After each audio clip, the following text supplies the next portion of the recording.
বিশ্বকাপ ফুটবলের ফাইনাল দেখে রাতে বাড়ি ফেরেন সুমন হোসেন। পরের দিন সকালে নিজ ঘর থেকে তার ঝুলন্ত মরদেহ উদ্ধার করা হয়।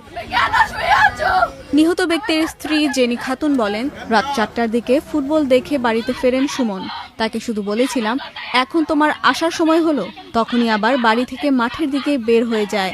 এরপর আমি মোবাইল দেখতে দেখতে ঘুমিয়ে পড়ি। ভোরে হঠাৎ ঘুম ভেঙে দেখতে পাই ঘরের আড়ার সঙ্গে সুমনের লাশ ঝুলছে। এখনকার খেলাতে 4টার সময় হলো, খেলা শেষ হবে আগে আর ওর আব্বা মোটর সাইকেল দিয়ে ঘরের থেকে মারা গেল মারতে।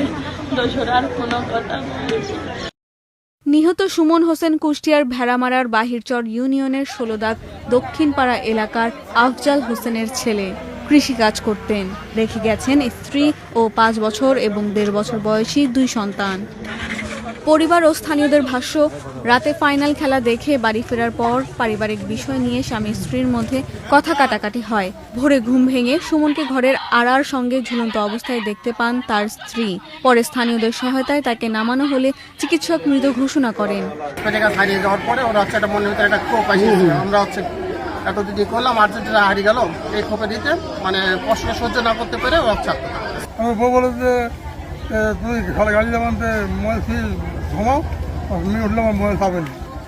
এবারে বউ ঘুমাই গিয়েছে, কখন ঘুমাতে উঠলে কেউ তার লাশটা আমি নামাইছি, আমি এবং তার বড় চাচা সহ তার লাশটা আমি নামাইছি এই খেলাধুলার পারপাসে, আর্জেন্টিনা হারার জন্য। এই জন্য সে অভিমান করতে না পারি সে আত্মহত্যা করেছে। খবর পেয়ে ঘটনাস্থলে যায় পুলিশ। প্রাথমিক তদন্তে পুলিশের দাবি, সুমন নামে ওই যুবক আত্মহত্যা করেছেন। এ তথ্য নিশ্চিত করে ভেড়ামারা থানার ভারপ্রাপ্ত কর্মকর্তা মোহাম্মদ জাহিদুর রহমান। লাশ উদ্ধার হয়েছে, পরিবারের পক্ষ থেকে কোনো অভিযোগ নাই এবং এলাকাবাসীর অনুরোধে যেহেতু অভিযোগ নাই, কোনো কিছু নাই, আমরা লাশ দিয়ে আসছে বিষয়ে একটা অপমৃত্যু মামলা রুজু হয়েছে। পুলিশ আরও বলছে, কী কারণে এ ঘটনা ঘটেছে তা নিশ্চিত করে বলা যাচ্ছে না। জানা গেছে, খেলা দেখে আসার পর স্ত্রীর সঙ্গে সুমনের মনোমালিন্য হয়েছিল। আবার ওই তরুণ আর্জেন্টিনারও সমর্থক ছিলেন।